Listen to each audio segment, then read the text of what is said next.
Hi surf skaters, I'm Sophie. I'm the founder of Whitetail Skateboard. Here's 6 things you get when you adopt a little fish, the Remora. First, you supercharge, you boost, you completely enhance your Whaleshark experience. Second, you can adapt your Whaleshark to a more custom experience with your preferred wheelbase. The third thing is that it opens a notion of possibility. You can use different track system on your Whaleshark deck.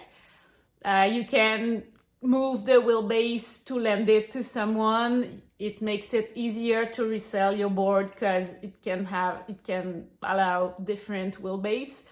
And you can give your board to your kids, your wife, your boyfriend, whatever, even though they have a different stance and a different preferred wheelbase.